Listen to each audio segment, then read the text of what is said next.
Hating gabi na nga at pauwi pa lang ako galing sa trabaho kaya naman grabe na talaga ang antok ko ng mga oras na ito nang bigla na lang akong may nadaanang babae na parang nasiraan ng sasakyan.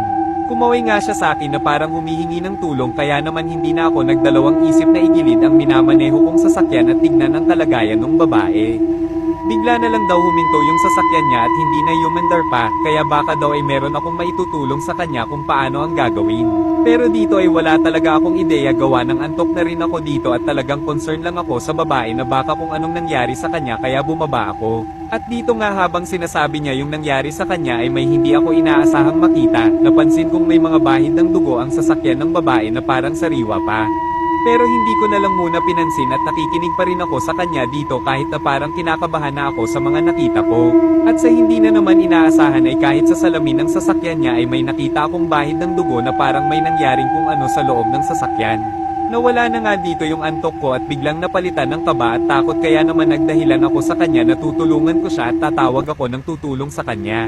Lahat nga ng pwede kong idailan ay sinabi ko na sa kanya para makaalis na rin ako as soon as possible dahil talagang nangangatog na ako sa mga nakita ko. At ang pinagtataka ko rin ay bakit nandito siya ng ganitong oras at nagbabiyahe kahit may snowstorm. Naka-signal number 3 kasi ngayon ang syudad gawa ng snowstorm kaya imposibleng may babaeng nagbabiyahe ng ganitong oras ng gabi. Pero hindi na ako nag-isip pa dito at baka naghahalusinate lang ako gawa ng pagod at puyat. Wala na nga rin pala akong balak balikan yung babae dahil talagang nakakatakot ang approach niya sa akin at ramdam ko na may kakaiba talaga sa kanya.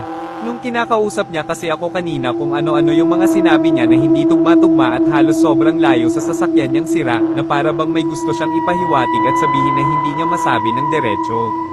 At makalipas nga ang mga ilang minuto simula nung iniwan ko yung babae ay bigla akong nagulat sa nakita ko dahil nakasalubong ko na naman siya at katulad kanina ay halos parehong-pareho ang posisyon niya at nanghihingi na naman siya ng tulong.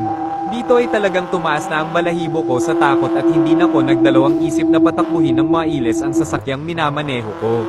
Sa sobrang kabado ko ay hindi kaagad ako nakaliko at sumobra pa, talagang takot at sobrang kaba ang naramdaman ko dito dahil alam kong hindi na normal yun.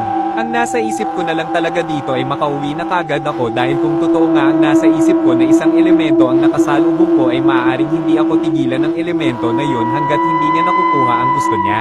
Siguradong hindi ako nagkakamali na dugo talaga yung nakita ko doon sa sasakyan at sigurado rin akong galing sa mga biktima niya yung dugo na yun.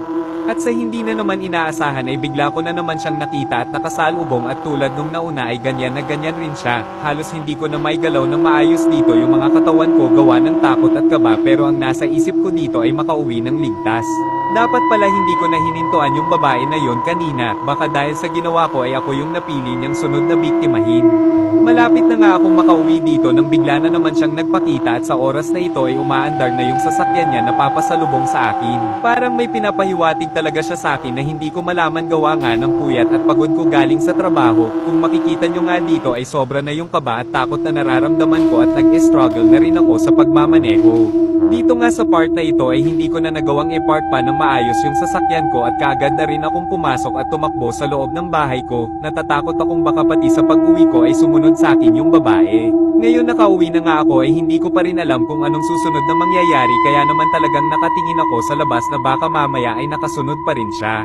Nilock ko na nga rin pala dito ang pintuan ng bahay ko dahil baka mamaya ay bigla na naman magpakita yung babae na yun. Dito nga ay pumunta ako sa pwesto kung saan ay hindi ako masyado makikita sa labas. Gusto ko makita kung magpapakita nga ba ulit yung babae na yun once na alam niyang hindi ako nakaabang sa kanya. Kahit na takot ako na parang pag tumingin ako sa likod ay susulpot siya.